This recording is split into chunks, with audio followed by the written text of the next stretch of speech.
Hare Krishna. So this brings us to the third verse of the 6th chapter of Gita entitled Dhyana Yoga. Yesterday we saw how Krishna practically merges the concept of sannyas and yoga. जब तक कोई व्यक्ति अपने कर्म फलों से अनाश्रित नहीं होता, वो सही में योगी नहीं हो सकता।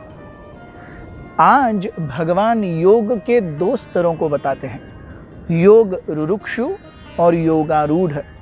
Krishna says in the third verse, आरुरुक्षोर्मुनेर्योगम कर्म कारणमुच्यते योगारूढ़स्तथस्यैव शमः कारणमुच्यते।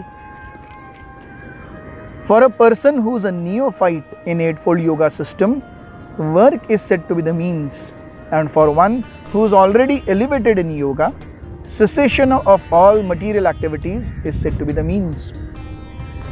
तो जब तक एक व्यक्ति सही में मानसिक शुद्धि के स्तर पर नहीं आता, अगर वो इमेच्योरली अपने शारीरिक गतिविधियों को बंद कर देगा, तो idle mind is devil's workshop.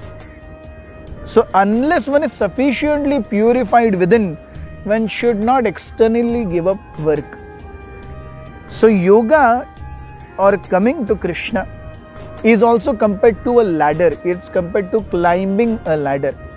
जिस प्रकार से हम सीढ़ियां चढ़ते हैं और ग्राउंड फ्लोर से फर्स्ट फ्लोर से सेकंड फ्लोर, सेकंड से थर्ड से फोर्थ, अगर हम सीढ़ियां चढ़ रहे हैं टॉप फ्लोर तक पहुंचेंगे ही पहुंचेंगे। प्रश्न है कि मैं सीढ़ियां चढ़ना बंद नहीं कर रहा, बस।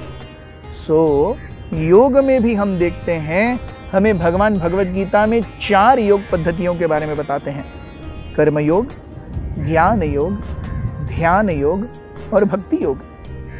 कर्म योग के बारे में अध्याय 3 में, ज्ञान योग के बारे में अध्याय 4 में, ध्यान योग के बारे में अब हम जो श्रवण कर रहे हैं अध्याय 6, और भक्ति योग अध्याय 9 से 12।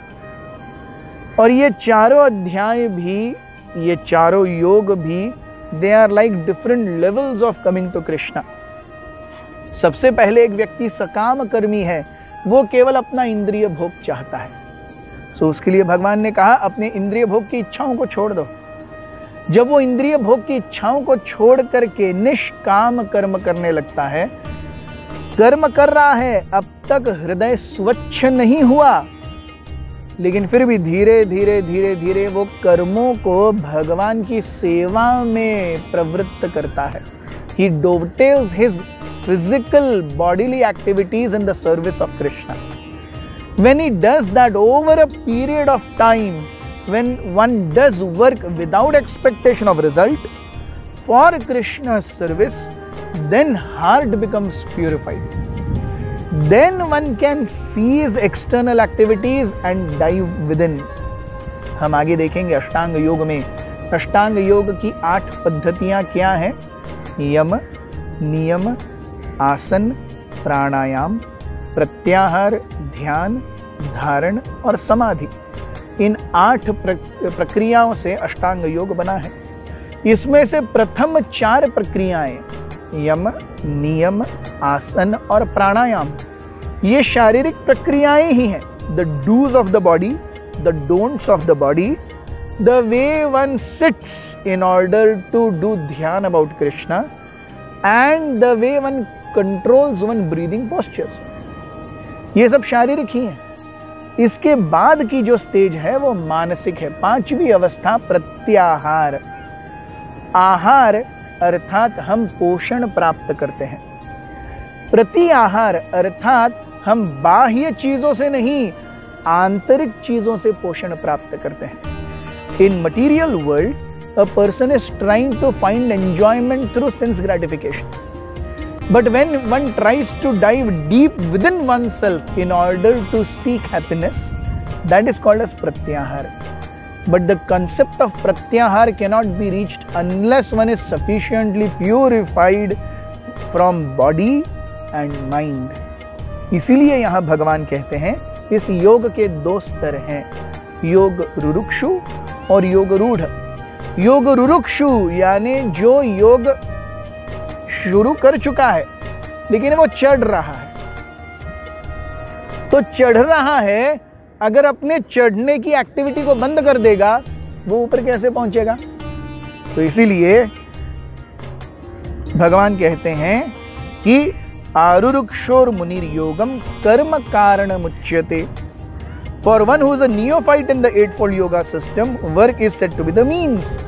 So just like for someone who wants to go from ground floor to fourth floor, keep climbing up. That is the means. Once somebody has reached on the fourth floor, don't come down, which means cease your activities, material activities. That is supposed to be the means. Yes. So, yoga rudhas tasyaiva शमः कारणमुच्यते।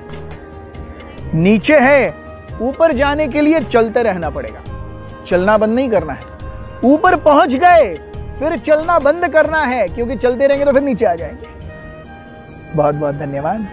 हरे कृष्ण।